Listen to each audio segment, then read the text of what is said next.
Olá, queridos amigos. Eu sou Francisco, ou como muitos me chamam, São Francisco de Assis. Hoje vou compartilhar com vocês a história da minha vida, uma jornada repleta de altos e baixos, pecados e redenção, e acima de tudo, a descoberta do amor de Deus. Nasci em 1181, na cidade italiana de Assis, filho de um rico comerciante. Desde jovem, fui envolvido pelo luxo e pela busca por prazeres mundanos. Despreocupado, mergulhei na vida extravagante, desprezando os valores espirituais que me foram ensinados. Naquela época, o mundo atravessava um período sombrio, marcado por grandes conflitos, guerras e brutalidade. Como muitos jovens nobres da minha cidade de Assis, eu ansiava por conquistar honra e prestígio. E participar de batalhas e campanhas militares era visto como um caminho para ganhar reconhecimento e elevar o status social. Foi assim que em 1202, com cerca de 20 anos, eu decidi me alistar no exército de Assis para lutar contra a cidade vizinha de Perugia. Numa disputa que se desenrolava entre nossas cidades, eu buscava a glória e o respeito que o mundo tanto valoriza, sem imaginar que estava prestes a enfrentar desafios que mudariam minha vida para sempre. Durante uma viagem militar, minha vida tomou um rumo inesperado e sombrio. Fui capturado pelo inimigo, arrancado da minha liberdade e lançado em um cenário de guerra que me obrigou a enfrentar os horrores que jamais imaginei. Vi de perto o sofrimento, a brutalidade e o desespero. Como se tudo isso não fosse o suficiente, fui acometido por uma doença grave que me levou a um leito de enfermidade. Naquele hospital frio e solitário, senti o peso da morte pairando sobre mim. A cada suspiro, a vida parecia escorrer pelos meus dedos e eu sentia que o fim estava próximo. Enquanto eu lutava para sobreviver, mergulhei em um abismo de reflexões. A vida, que antes parecia eterna e cheia de promessas, revelou-se frágil e passageira. Percebi que os prazeres que tanto busquei, as riquezas que acumulei e a glória que ambicionei não passavam de ilusões diante da iminência da morte.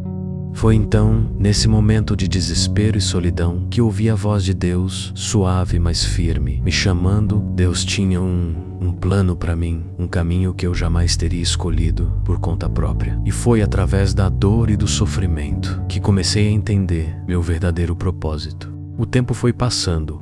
Após cerca de 1 ano em cativeiro, finalmente fui liberado e pude retornar à minha querida cidade de Assis. Aqueles longos meses de prisão e sofrimento deixaram marcas profundas em minha alma. Ao retornar para casa, percebi que a vida de luxo e os prazeres mundanos não preenchiam o vazio em meu coração. Tomei uma decisão radical. Abandonei tudo o que eu conhecia em busca de um caminho diferente. Renunciei à riqueza da minha família, rejeitando os privilégios e o conforto que ela me proporcionava. Num gesto simbólico e público, retirei minhas vestes luxuosas diante de todos e as devolvi ao meu pai. Um sinal claro de que eu estava deixando para trás a vida que ele havia planejado para mim. Escolhi vestir roupas simples, como as dos pobres, e viver entre eles, compartilhando suas dificuldades e suas alegrias. Minha decisão inspirou outras pessoas que se juntaram a mim nessa jornada espiritual. Com o tempo, formamos uma comunidade dedicada a viver o Evangelho de Cristo de maneira radical, focando na humildade, na caridade e na paz. Essa comunidade se tornou a base da Ordem Franciscana, um movimento de renovação espiritual dentro da igreja, marcado pela devoção à pobreza e pelo amor incondicional ao próximo. Ao caminhar pelos campos de Assis, sentia-me envolvido pela presença divina em cada flor e em cada brisa suave. Os animais eram como irmãos e irmãs para mim, conscientes da maravilha da criação de Deus. Minha devoção à natureza e aos animais não era apenas uma admiração superficial, mas sim um profundo reconhecimento do sagrado em todas as coisas. Foi essa conexão espiritual que me levou a pregar para os pássaros, abençoar os animais e até mesmo conversar com lobos ferozes, pois sabia que todos faziam parte da família de Deus.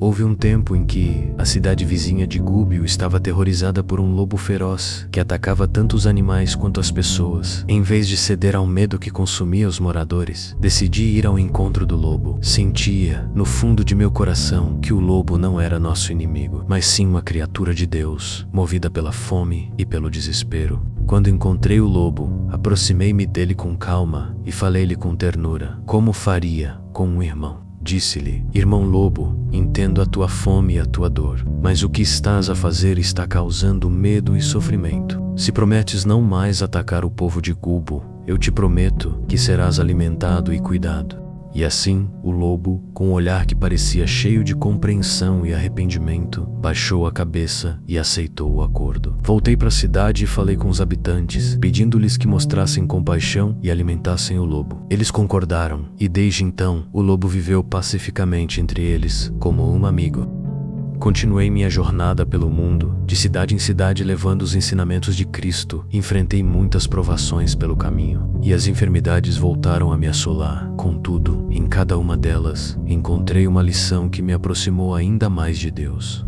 Nos meus últimos anos, o sofrimento tornou-se meu companheiro constante. A doença tomou meus olhos e tirou minhas forças, deixando-me cada vez mais debilitado, mas mesmo assim, eu me senti mais próximo de Deus do que nunca. Foi durante esse tempo de grande dor que recebi os estigmas de Cristo em meu corpo, sentindo suas chagas e compartilhando de seu sofrimento. A dor me ensinou a encontrar alegria na humildade e na entrega total a Deus. Voltei para Assis, sabendo que meu fim estava próximo. Na minha amada capela, onde tudo começou. Rodeado pelos meus irmãos, entreguei minha alma ao Criador, com um coração grato por tudo que vivi e aprendi. São Francisco de Assis faleceu em 3 de outubro de 1226, com 44 anos de idade. Antes de morrer, ele pediu para ser deitado diretamente no chão, como sinal de sua humildade e pobreza, e recitou o Salmo 142, demonstrando sua entrega total a Deus. Após sua morte, foi rapidamente venerado como santo, e sua vida e ensinamentos continuaram a inspirar milhões de pessoas ao redor do mundo. Quer mais histórias como esta? Inscreva-se no canal e fique por dentro de todos os nossos vídeos. Até a próxima!